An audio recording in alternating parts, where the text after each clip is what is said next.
To welcome Karen Walstra. She's an independent educational consultant and renowned edu change maker, specializing in creative problem solving, critical thinking, and integrating digital tools in education. She holds a PhD from the University of Pretoria and has led initiatives like the Tandulwazi Teacher Development Program, while also holding key roles in educational transformation. Welcome, Dr. Walstra. Over to you.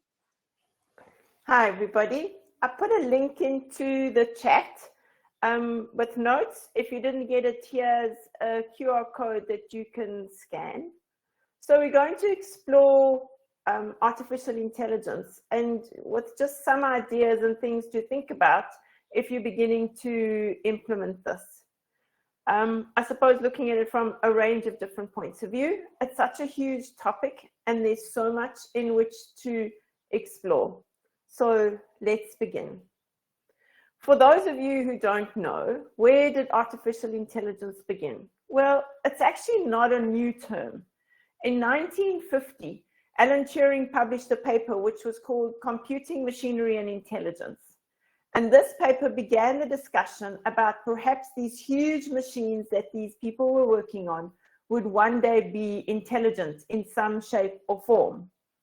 But the actual wording, artificial intelligence, was first presented or discussed by a man by the name of John McCarthy, and that was in 1956.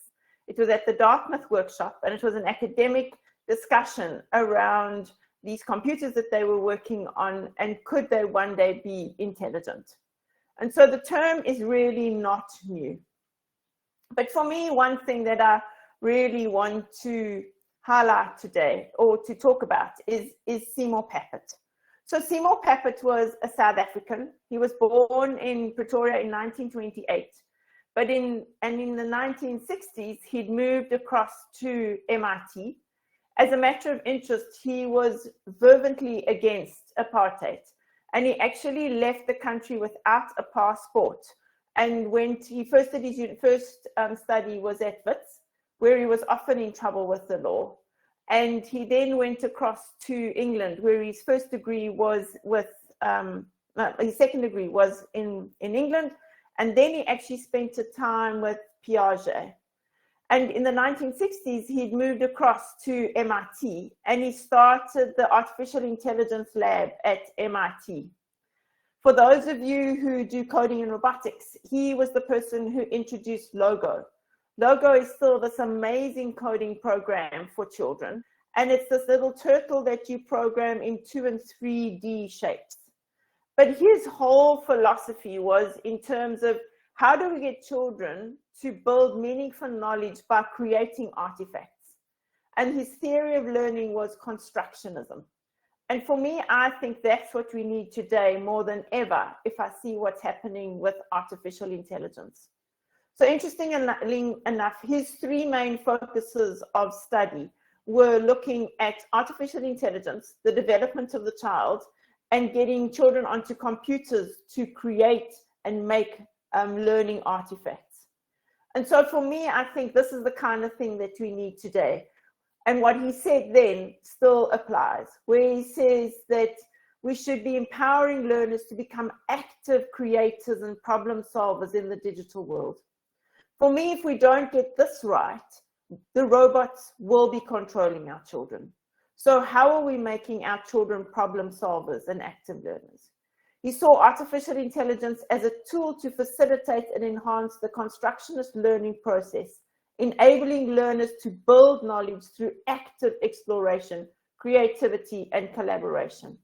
And if we think in our classrooms how often exploration, creativity, and collaboration is missing, we really need to change the way we teach, and we really need to encourage teachers to be doing this, particularly with what we are seeing in terms of artificial intelligence. So what is artificial intelligence? Artificial intelligence is a very broad field of technology, and artificial intelligence itself is the overarching descriptor of smart computers or devices or machines. Machine learning is a subset within that and is a type of artificial intelligence.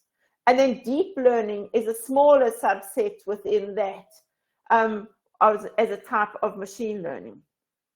I'm sure you've all heard of large language models. So large language models are a type of deep learning, as is generative AI. So let's explore this further. So there are, oh, sorry, I'm going to sneeze. It's gone. There are various types of AI solutions that we could actually use in both education and business. So there's interactive AI, which are chatbots and smart personal assistants. There's text AI, which is text recognition and speech or text recognition. There's visual AI, which is computer vision, but it also includes augmented reality and virtual reality. And then there's functional AI, which is the Internet of Things and robotics. And then we've got analytical AI, which is sentiment analysis and supplier risk assessment. And these are just some of the examples of the types of artificial intelligence that are available. Let's go in and see what are some tools that we could use in the classroom that could be useful to younger learners. My favorite one is this one called Read Along. It's an app made by Google. It's now a website as well. It was originally developed in India, and then it was brought to Africa.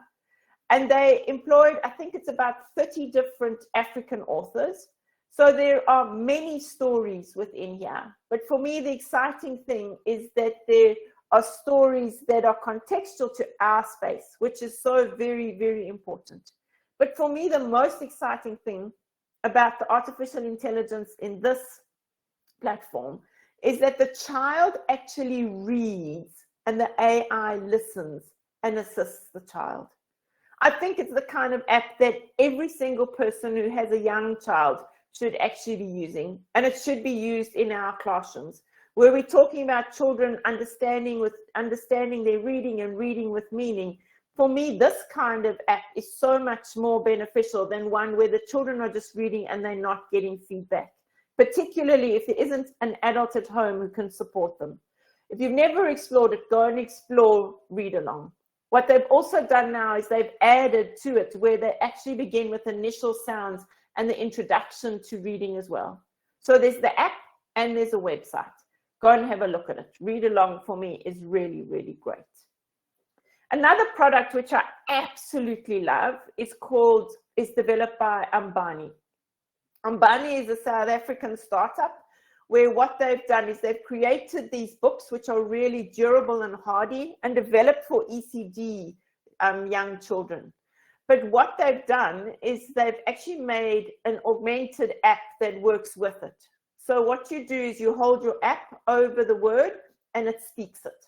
But what makes this really special is that they've got a range of languages within here. So even though the books are English, you can choose from a whole lot of South African languages as well as other African languages and French, and I think a few more as well.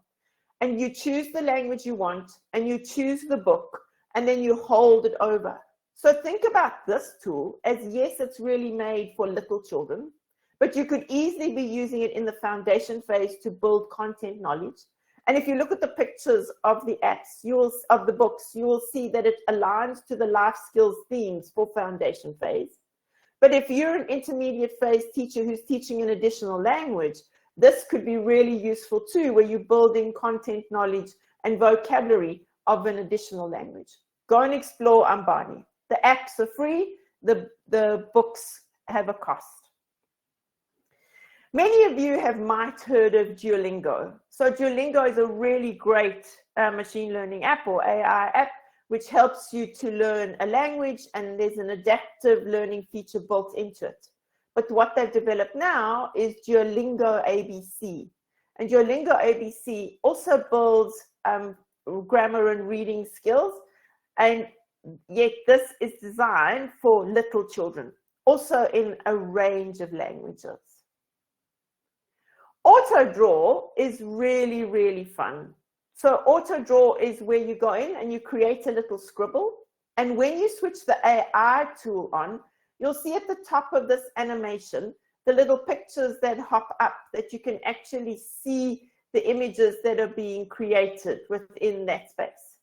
So you then choose one of those images of what you're trying to doodle, and you can change the color, and you can fill it in or change the line or add a range of these to create an image. So for me, it's introducing basic sketching, but you can also be talking about the artificial intelligence within that space and how you're using it within there. So what about using tools like this, not only for drawing, but what about a vocab, building vocabulary and making a visual dictionary? Or what about perhaps playing something like charades with auto draw, where children have to guess what the image is that they're trying to create? Or what about putting children into groups where they now have to do storytelling and creative writing and working together to create those stories, and other children have to guess them? Or what about illustrative stories that they're making? Or what about collaborative comics that they're working together and each one makes a different scene of the story that they're actually developing? So think about how you can use these tools in different contexts and different areas and different scenarios, but developing the skills and creating an awareness of artificial intelligence and what it could be used for. This generative AI music tool is really cool. You go in and you create the music. You create an image and it makes the music.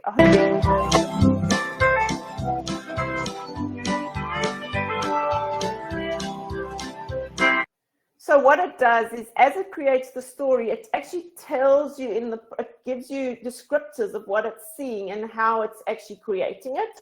And then it decides what kind of music should go along with that. Think about using this kind of tool where you're getting children to think about how they are drawing, what it is, the music that it produces. Do you think the music ties in with the picture and all that kind of thing? So the discussions around this could be really great. This is in Google's arts and culture, but you will see that it also says experiment. Google has a platform called Experiment with Google. And what you can do here is your children can actually create experiments and upload them for anybody in the world to play. And that's not just artificial intelligence. There are a wide range of experiments. So teaching children digital skills. But the generative AI can be used for images, music, code, and all sorts of things. And so here we're seeing it from an image to an interpretation of music. And that's what generative AI is on. So let's now look at some tools perhaps for older children. So for me, one that I really like is called Hello History. Hello History is a tool where they've made lots and lots of chatbots. I think there are close to 200 or 300 chatbots that they've made. And you'll see that there are all sorts of characters. So historical, scientific, figures of leadership. You'll see film stars and things like that as well. And you can then go in and have a discussion with these individuals. So what if you get your children to interview one of these characters? Or what about having a debate or a negotiation with one of them? Or creating a dialogue from the engagement that they've had with the bot?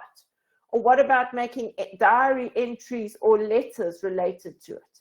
And what about getting them to write a historical narrative from the character's point of view?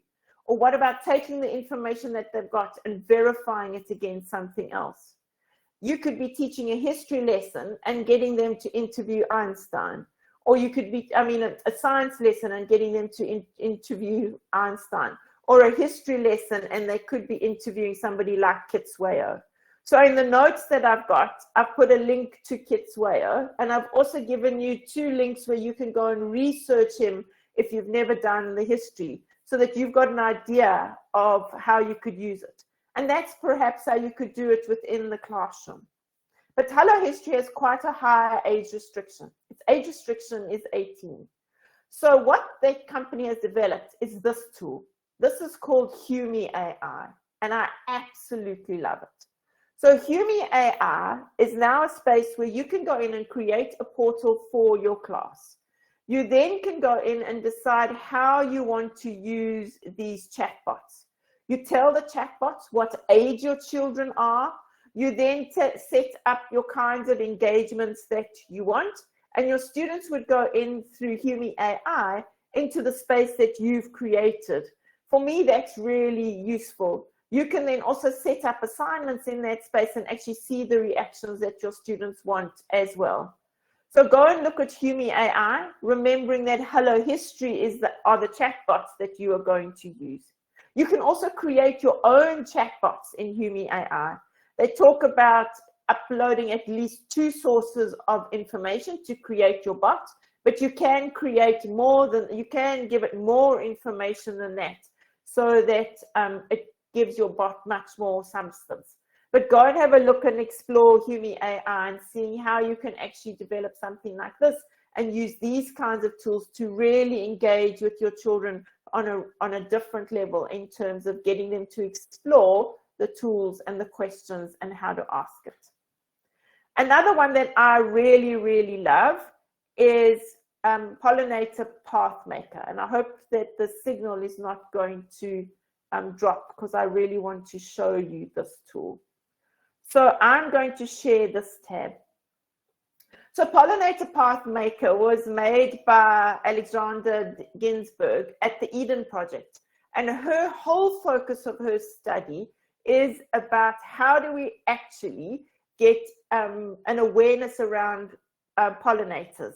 How do we grow gardens in our spaces that will attract pollinators? And for me, that's really, really important too. I think that we should be having gardens in all our schools and universities. Children should be able to go and explore them and experiment with them and see how they actually work. So when you go into this experiment, it gives you a patch of land, and you can then go and choose the country that you want to work on and see how you're actually going to engage with that.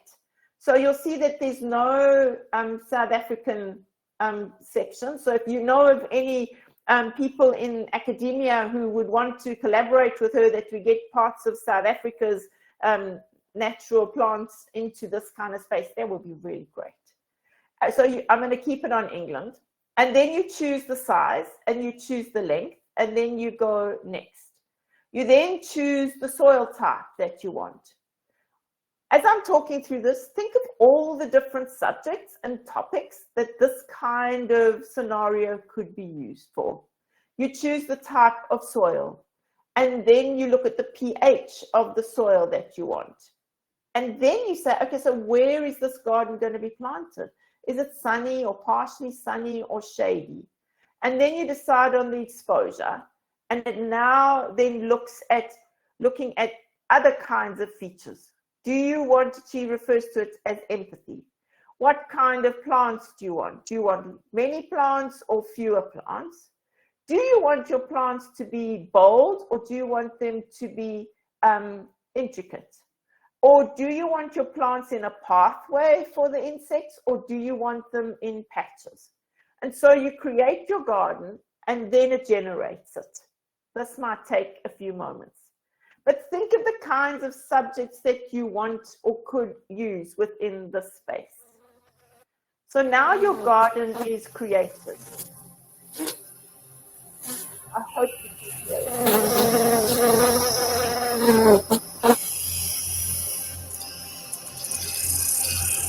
So this is our garden. Early summer. You then grab this tag and you slowly begin to show how your garden changes over the different seasons. So it becomes really real, on top of hearing the insects as it's working through. The other thing that you can do is you can click on the pollinator vision.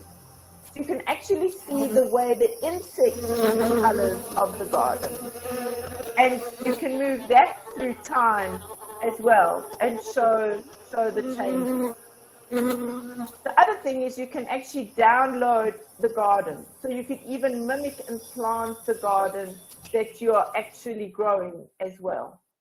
So for me, a tool like this is really useful in terms of how we could be engaging with our students and how we can actually get our students to be thinking in different ways. And as academics, perhaps it's the kind of thing where you could be getting your students to be creating AI experiments like this that then really get them to understand artificial intelligence, and at the same time could be making educational resources for us to use in our classrooms. On a different note, in South Africa, there are at least 2 different developer groups that are developing artificial intelligence tools to translate language. And one of the main reasons behind this is to fight the inequalities that we see within the country in terms of access to material in your home language and things like that. So for me, both of these are really exciting projects, and it'll be really great one day to be able to take a resource and get it to be translated in any of our additional or any of our languages in the country. For me, I think that's really important, that everybody should be able to have access to the language that they speak at home and have written material about it. So for me, this is a really exciting type of initiative and something which we should promote. But then another thing is, I think on the other side of this is if we're teaching IT or CAT or running a coding club, and we're talking about our grade 7s and up, I really think we should be teaching our children about what is machine learning and what is artificial intelligence. And so going back to Pappet's theory of how we really want our children in an educational environment where they are building knowledge artifacts. And so for me, there are a couple of really cool ones. So again, this is a Google experiment, but it could show children how effective the tools could be in terms of what they're using. So this one is called Odd One Out. And here you've got to find the AI generated image. I'm not sure if you can unmute yourselves. If you can shout out because I can't actually see you. But what it does is it gives you images. I'll click on a few, but you've got to try and guess which one is the AI generated tool. And so far, when I've done this in sessions, we've been very bad at being able to guess which one is the AI tool. I think my signal's dropping here. I'm going to stop it. Oh, I didn't want to do that. Okay, I didn't mean to stop sharing completely. I meant to stop sharing that. Let me just go back to sharing my presentation. Sorry, everybody. So I just want to close this Google Arts and Culture. So for me, it's saying, how do we use these kinds of ones? And the cool thing with this is when it pops up, there are 4 images and you've got to go and guess which one is the AI tool. So it works really, really well and it gets your audience excited. But it also can be used as a discussion point to say, how difficult was it to actually identify the artwork that was made by AI? And AI is becoming really good at creating images that we believe are that look real. The other feature or tool that I really like is this called Teachable Machine. Teachable Machine has been around for a while inside of Google. It's a tool where you can teach children about how machine learning works. So there are 3 project types that children could make. Could do an image where it teaches the machine what an image is. They could do an audio project, or they could do a pose or movement type project. And as they're doing it, they've actually got to train the machine. So they've got to do the thing over and over and over again. And then they need to verify what they've done so that they can check that the machine has actually learned it. And then they put it into a context. So for me, something like this can be really useful for you to teach your children about what machine learning is. So Teachable Machine is another one. Recently, Google launched a set of lessons for children that they talk about from age 11 to 14. But I think you could go higher than 14 as an initial learning space. And I think it's 6 or 7 lessons. They're really great. And they take you through how to teach children about AI and machine learning. The detail in there is really lovely. The full lesson plans, how to link to the resources, where to link to it. And they use Scratch in terms of it. They also use machine learning for kids. And so there's a range of different collaborations from companies together but the whole idea of teaching them about AI and artificial intelligence for me is really important. Go and explore that if you teach coding or robotics. So what about actually thinking about how do we teach children to be critical and creative thinkers when they're using artificial intelligence? For me, I think we really need to teach children how to analyze, how to evaluate, how to synthesize what they're looking at, how to make sure that the AI is giving them accurate information. So for me, I think we really need to think about that as teachers. But as teachers or lecturers, the first thing before we even start using the AI is we need to think, what do we want to do this? Why do we want to use it in the first place? Well, AI can do lots of things to help us and save time. But before we actually generate the answer, we actually need to have planned our prompt. And for me, it's not planning it inside the tool, it's planning it outside of the tool so that you've thought about what you're going to use. And then you need to think about what kind of result or output you want to create. Do you want a summary or an assessment? Do you want a lesson plan? Is it going to be a reply to an email? Is it a worksheet? Is it something you want translated? And the lists go on and on and on. Anything from a text point of view that you want to create, you could probably create within an AI, and think about how you are going to be using it. So planning your prompt is very important. So once you've planned your prompt, you're going to open a separate document, and you're going to then select the topic that you are going to teach or lecture on, and then you're going to describe the kind of resource that you're looking for, what we looked at on the slide before that. Once you've written this really detailed prompt with all the information there that you need, you're going to paste that into your AI tool. Once the result is generated, don't read it there. Grab it and put it back into your document. Here you can go through it carefully, look at it, analyze it, make sure that you want it, but really be critical in terms of what you're looking at. And now you either edit it and go and use it, or you adjust your prompt and get it to now look at it again, and again go through the whole process of grabbing it off and adding it under your second prompt and seeing how you actually want to do it. And for me, it's having this conversation. You keep refining your information until you are happy with what you've seen. These tools that we use work in are your large language models. So what are the different types of large language models? Well, they're a kind of artificial intelligence that can recognize and generate text. So they're brilliant for summarizing articles and things, for pulling out information, for having discussions around an article perhaps that you're researching or looking at. But at the same time, they're also brilliant for generating information. They can be trained, they are trained on very large sets of data, and that's where the large comes from. And that they are machine learning tools that are built on a neural network that are called transformer models. So examples of these are ChatGPT, Gemini, Copilot, and even the AI inside of WhatsApp now. And for me, that one's quite scary as a teacher and as a parent. I wish we could actually switch it off, because I don't know if it's such a good idea, because we have young children on our WhatsApp in South Africa. And then comparing that to generative AI creates data that resembles all sorts of different types of outputs. So images, music, code, and other types of context beyond that. And what we need to do with all of this kind of communication to get the results we want is we need to write prompts. And the prompts might be in text, but it might also be a spoken prompt. And even if it's a spoken prompt, my suggestion is you type it out first and think really carefully about what you want, and then speak that as well. For me, this is what artificial intelligence or communicating with artificial intelligence is like.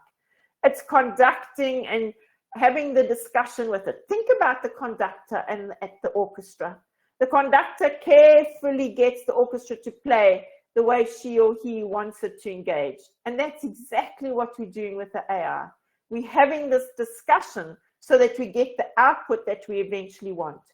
The first time is not necessarily what we want. but we slowly work with it. And the more you use the same AI platform, the more it gets to know you, and so your responses get better and better.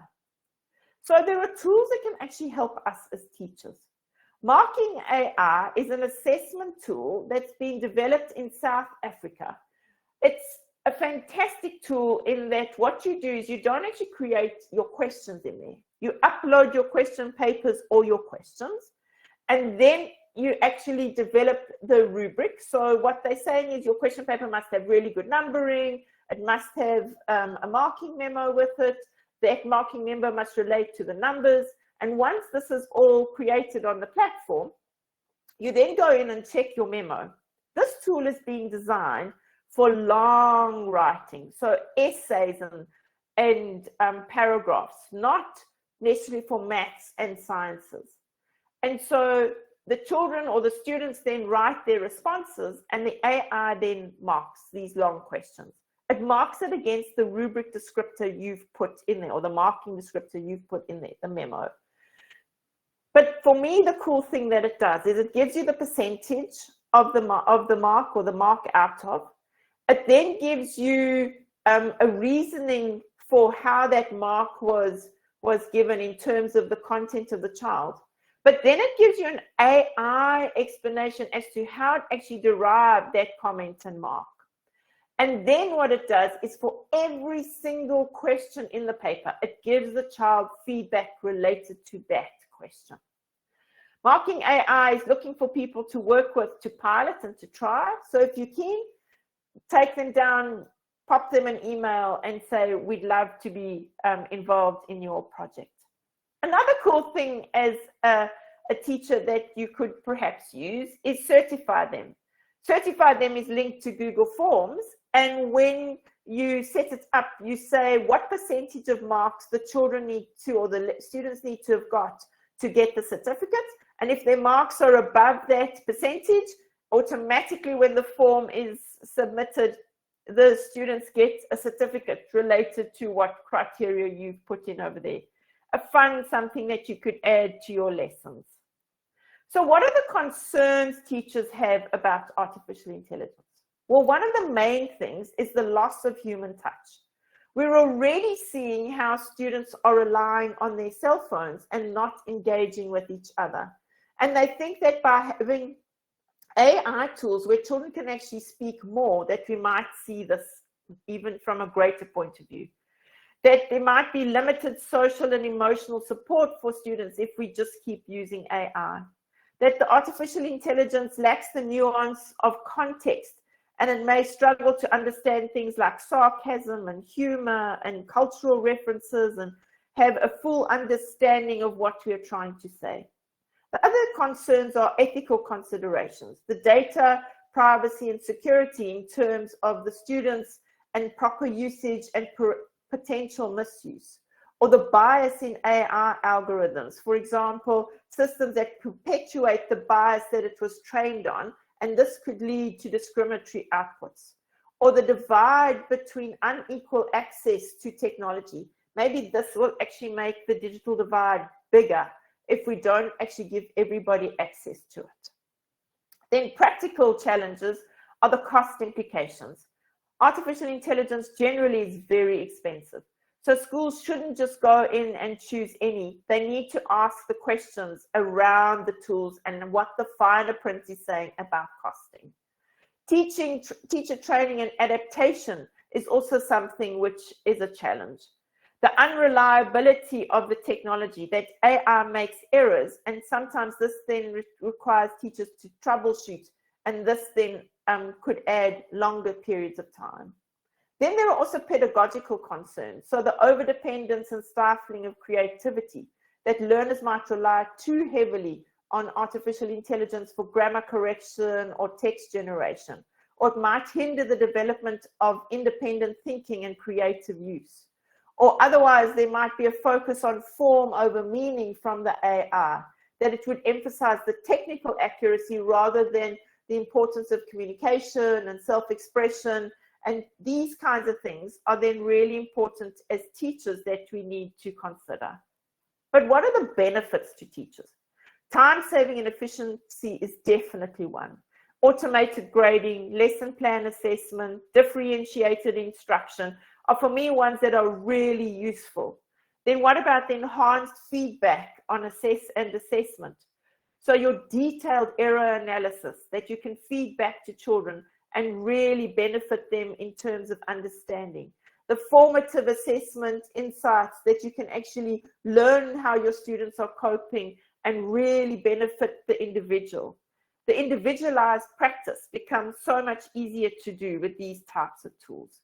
Then what about the expanding learning opportunities, where we've got immersive language environments, there's access to native level inputs, and the extended practice beyond the classroom that we're seeing. So there are lots of benefits that as teachers we need to be aware of. So now let's begin to explore AI detectors. There are many content AI detectors, and they're not really as reliable as we think they are. And I think as teachers and as lecturers, we really need to think about these tools. So I went on a sort of an adventure and decided that I would do some testing, and I decided to use CopyLeaks. And the reason I selected CopyLeaks was it described itself as one of the best AI detecting tools. It has companies like UNESCO and UNICEF and a range of universities that are using it. So what I did was I went into ChatGPT, where I was getting ideas around creating a rubric, and I actually copied that. And then what I did was I went to my Google Docs and I pasted that same thing into the Google Docs. And then all I did was I pressed on clear formatting. I did nothing else. I didn't change any words. I didn't change anything. All I did was clear the formatting. I then copied the text again and I threw it into CopyLeaks. And here it said that there was a 60% chance of human text. There was no human text here.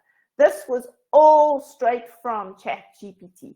So for me, I really think we need to be wary of how we are seeing the answers that you are getting from the AI detectors. The next one that I did, I then looked at taking a piece also from ChatGPT, and I threw that into Quillbot. So Quillbot now is an app that could be added to your Microsoft, and they've got an AI detector as well. And here it was correct in that it checked both of the documents or comments that I'd put in, which were completely AI, and they said, yes, it's 100%. So both one from ChatGPT and one from Gemini was seen as 100%. But then there was an interesting comment. I'd been writing a blog. I'd done bits and pieces with AI, and I'd done lots of it on my own. But what I found was that that top little paragraph that it had made purple, where it said 33% text likely to be generated, those sentences were all my own. None of that was generated by artificial intelligence. And so for me, again, it's saying we need to be discerning. In the States last year, many lecturers and things were having difficulties or were being accused or had court cases on their hands because they'd accused students of using artificial intelligence. In South Africa here, I know of 2 students, both of them studying at one of our universities, and both of them in the same grade. It was an online space, and both of them handed in their assignments. The young lady who wrote really well from an academic point of view didn't use any AI. Her lecturer failed her and said, you've used artificial intelligence. The other young lady used artificial intelligence, changed it slightly, and she got 90%. So we really need to be discerning about what we are doing with artificial intelligence. In fact, there are AI detectors that thought that the US Constitution was written by AI. So we need to be aware. But at the same time, our children are using artificial intelligence. They're using it in all sorts of places, often without a teacher knowing. And so we need to be aware that our children are using artificial intelligence and having the discussions with them. Common Sense is this fantastic space where they did a study recently, which was published now in September, where they actually showed how students are using artificial intelligence for all sorts of things, to translate, to make images and videos, but many of it is not told to their parents. The parents, on the other hand, said schools hadn't spoken to them about artificial intelligence, and they themselves hadn't spoken to their children. And only 37% of them thought their children were using artificial intelligence. And so we need to be thinking about it. In the Stanford study, they're saying students are using AI to help with schoolwork and homework. They're using generative AI and language models to generate responses with prompts. This may result in over-reliance, was one of their concerns. So how are we asking questions around how they're using it? They're creating essays and responses. This may be seen as plagiarism if we're not teaching the children how to reference properly. They're studying languages, they're practicing and writing. They're using it to develop creativity, or using it creatively, blending data insights with new ideas, or analyzing information and drawing conclusions. So we need to see both the positive and create an awareness of these tools. We need to be getting our children to be thinking in a higher order thinking way. We need to teach differently. We cannot say everything goes home and then market in the same way we did before. We need to actually be thinking about how we're changing it. But more than ever, we need to know our children. We need to know what their ability is in the classroom with us, or in the space, before they're actually using AI. We need to be discussing the practical things around ethics and saying, how are we actually developing an awareness of ethics, the challenges of cost and training, I've got this again, the pedagogical concerns around this, the loss of human touch, sorry for doubling up on the slides here. And these kinds of things really need to be discussed. The UN talks about 4 areas of AI we need to look at. So developing AI for good humanity, individuals, society, and the environment. And so we as educators need to actually be aware of it. The data that we're using, the AI we've been using, is it a good AI? Do we know where the data is going? We've got to ask the questions before we actually are aware of it, just putting it into our schools or universities. We know that AI is biased. And from an African point of view, AI is even more biased towards us because of where we live. So because of the digital divide, we still don't use a lot of data, and therefore the portion we put into the data pools is much smaller. And so the models we're looking at are trained often on data not from us. We need to get our governments to focus on not only building policies that are robust, but actually getting people to adopt and use the technologies within the space. And so we need to create this awareness about bias and get us to think about, how do we change that? How do we address it? So as a South African, we need to think about, how do we remove the bias? And as a teacher, we can actually just talk about saying, we're from Africa, describe our children, so that we don't just get white children or a comment from a European point of view. So schools, we should have a policy. I see I've only got like 2 minutes left. We should definitely have a policy around it and think about the scope and the things that we need within that policy. Teach AI is a really good tool which has this toolkit which can really help. I've created this little Google form that then gives you a report in terms of strategy and leadership and ethics and where your school might be if you want to explore that. So using artificial intelligence, making it useful for you in your spaces becomes really important. We should see AI not as replacing us, but see AI as a support. And we need to produce that human element within our lessons. The world has changed a lot. We need to change with it. Don't be scared of it. Use it, but use it responsibly. Put things in place so that it's manageable. I hope that gave you some ideas to explore and play. Thanks, everyone.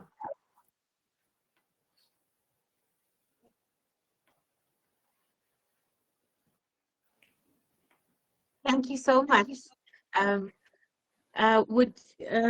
there any questions firstly in the chat. I know we have run out of time.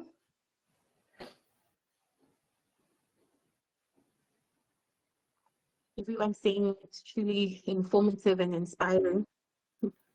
What a great session.